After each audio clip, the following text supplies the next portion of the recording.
That night, I received the call every husband fears. A trembling voice on the other end said my wife hadn't survived the crash. My world stopped spinning.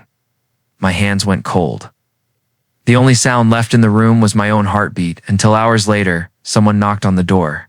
It was raining heavily that evening. Sky was dark, and thunder rolled through the valley when my phone began to ring.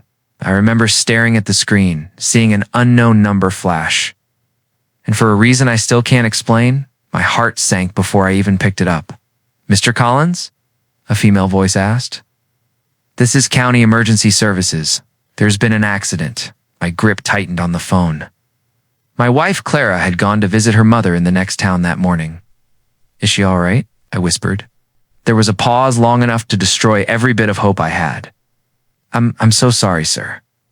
Your wife didn't survive the crash." I remember collapsing into the couch, unable to breathe, the world around me blurred. I could still hear the rain tapping on the windows, soft, cold, merciless. In shock, I called her phone over and over, hoping somehow she'd pick up. It went straight to voicemail each time. I left a message, voice trembling. "Clara, please, tell me this isn't real." That night I couldn't move, couldn't think. The house smelled like her perfume. Her mug was still on the counter, her sweater still hung by the door. Every little thing screamed her presence, but she was gone. At 2:30 a.m., finally sat on the floor by the door, clutching her wedding photo, praying the police had made some mistake. Then came a soft knock. I froze. It wasn't the wind. It wasn't my imagination. Someone was standing outside.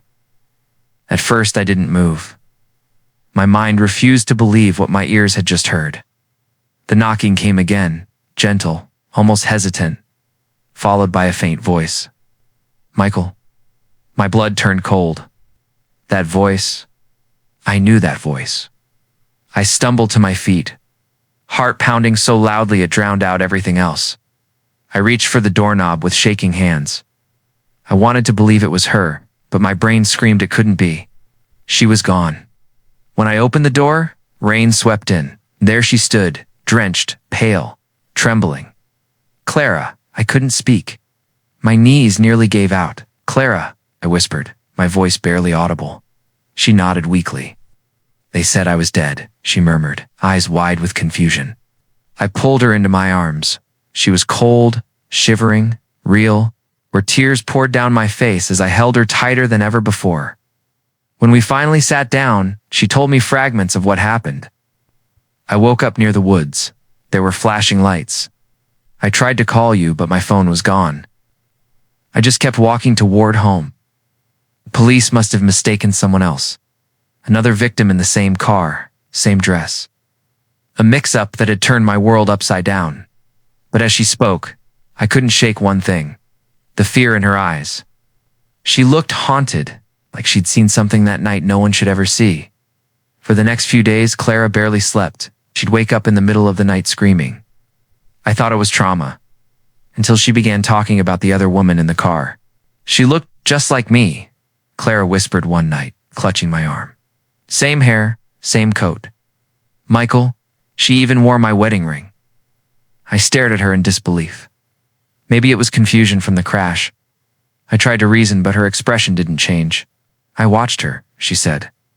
"I saw paramedics cover her with a sheet. I thought it was me. I thought I was watching my own body being taken away." Her words sent chills down my spine. How could that be possible? She described everything. The flashing ambulance lights, the paramedics' faces, even the way her car was bent around the guardrail. I checked the official report again. There were 2 victims listed. One confirmed dead, one missing. The dead woman's identity was unverified. That's when the realization hit me. Maybe the crash wasn't just an accident. Maybe someone wanted it to look that way. And Clara's memory is the key to the truth. A week later, the police reopened the investigation. Clara went in to give her statement. The moment she saw the accident photos, her face went pale. "That's not my car," she whispered. "That's Jennifer's car." Jennifer, her coworker and closest friend. They had swapped cars that morning because Clara's needed servicing. The woman who died wasn't Clara. It was Jennifer wearing Clara's coat, ring, and ID by mistake. When the truth sank in, Clara broke down completely. The guilt of being alive when her friend wasn't crushed her. She attended the funeral in silence, holding Jennifer's mother's hand, crying like a child. But something changed between us after that. We both realized how fragile life really is, how a single decision can flip destiny in an instant. Every night since, Clara keeps a candle lit by the window. She says it's for Jennifer, the friend who unknowingly saved her life. And sometimes, when the wind blows softly through the curtains, I hear her whisper, "She knocked first, Michael.